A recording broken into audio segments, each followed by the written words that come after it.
J'ai même pas envie de vous dire la teneur, mais quand il salit la femme d'Anis Rahmani, il salit sa mère, il le traite de tous les noms, et notamment de rat, c'est des injures, des diffamations, c'est à l'infini.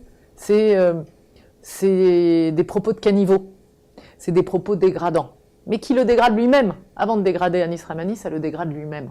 Et la preuve, il est condamné aujourd'hui. Alors, il a fait durer les choses, Anis Rahmani, c'est-à-dire qu'il a demandé des renvois.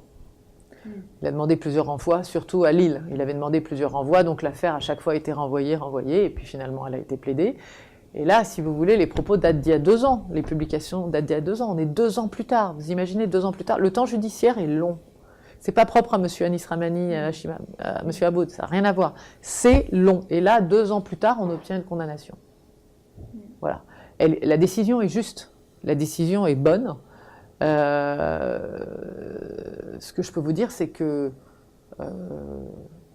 je suis l'avocat de M. Anis Rahmani, donc je suis sa voix, son conseil, et je ne pourrais que le conseiller de poursuivre à nouveau M. Hicham Aboud s'il osait à nouveau divulguer des informations ou donner des informations tronquées ou en tout cas salir la réputation de mon client.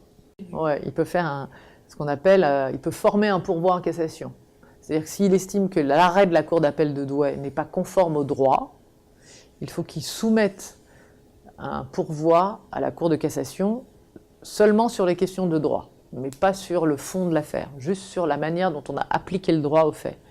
Et là, en l'espèce, je ne pense pas qu'il y ait matière. Il peut toujours essayer, mais d'après moi, il n'obtiendra pas de succès pour pouvoir former un pourvoi. Ce sera rejeté. Alors s'il recommence, eh bien, je repoursuivrai à nouveau. Je le citerai devant le tribunal correctionnel. Il recomparaîtra devant le tribunal correctionnel. Il sera à nouveau condamné. Il fera appel. Je plaiderai en appel contre lui. Et il sera à nouveau condamné devant la cour d'appel à aussi de grosses sommes. Et moi, je vais faire évidemment exécuter les décisions et j'irai jusqu'au bout pour que mon client soit satisfait. Il s'est absolument exprimé. Il tenait absolument à être là devant la cour d'appel de Douai. Il tenait à se défendre, à justifier les raisons pour lesquelles il tenait ses propos diffamants à l'égard d'Anis Rahmani. Maintenant, ça vaut ce que ça vaut, c'est-à-dire rien. Les magistrats n'ont pas du tout suivi, n'ont pas du tout estimé qu'il avait le droit de se venger ou de dire des méchancetés ou, à l'égard de M. Rahmani. Aucunement, sur aucun fondement. Aucun. On lui a reconnu en fait aucune excuse. Aucune excuse.